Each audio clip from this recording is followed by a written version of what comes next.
रखने का मेरा मुद्दा यह था कि जिस तरह से मुसलमान पैगंबर साहब के बारे में सोचते हैं उसमें और जिस तरह से बाकी की दूसरी कौमें सोचती हैं जरा फर्क होता है दोनों में। ठीक उसी तरह जैसे कृष्ण के बारे में जैसे हिंदू सोचता है मुसलमान थोड़ा सा अलग तरह से सोचता है।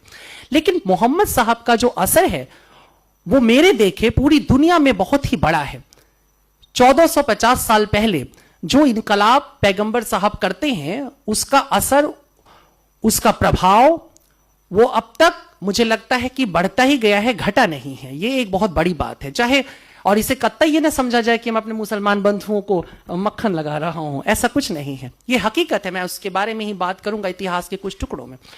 बुद्ध का बहुत बड़ा प्रभाव है, बुद्ध पूर्णता की तरफ है। पैगंबर साहब भी बुद्धत्व को प्राप्त करते हैं, उनको भी सत्य का ज्ञान मिलता है, वो भी जान जाते हैं हकीकत क्या है। लेकिन जब चुनाव करना होता है उन्हें तो वो इक्कम का चांद, दूज का चांद चुनते हैं। उसका कारण है बुद्ध जिस जमीन पर अपनी बात कह रहे थे उस जमीन पर सत्य, ज्ञान, समाधि या परमात्मा भगवत्ता की तमाम सत्ताएं आ चुकी थी या उन पर दावा हो चुका था। लेकिन पैगंबर साहब जहां पर आ रहे थे उस इलाके के ऊपर खुद इस्लाम के स्कॉलर्स कहते हैं कि वो जाहिलों की दुनिया थी, जहालत थी, अंधेरा था, मूर्ख थे चारों तरफ।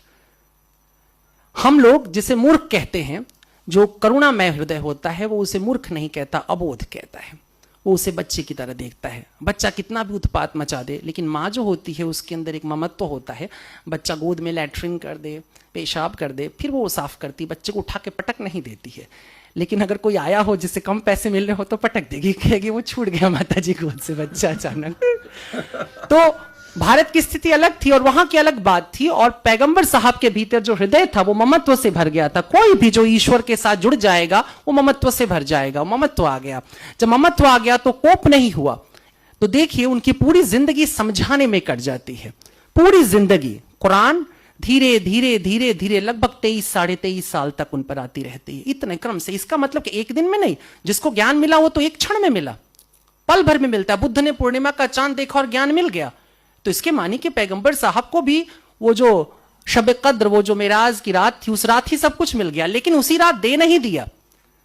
तो जो ज्ञान मिला उस ज्ञान को इकट्ठा नहीं दे दिया। कितना खूबसूरत लफ्ज है। देखो हमने लिखा वेद, राम के ऊपर जब वाल्मीकि लिखता है तो रामायण, राम का घर। जब महाभारत जय संहिता जब बड़ी होते होते कंप्लीट होती है तो महाभारत लिखा जाता है।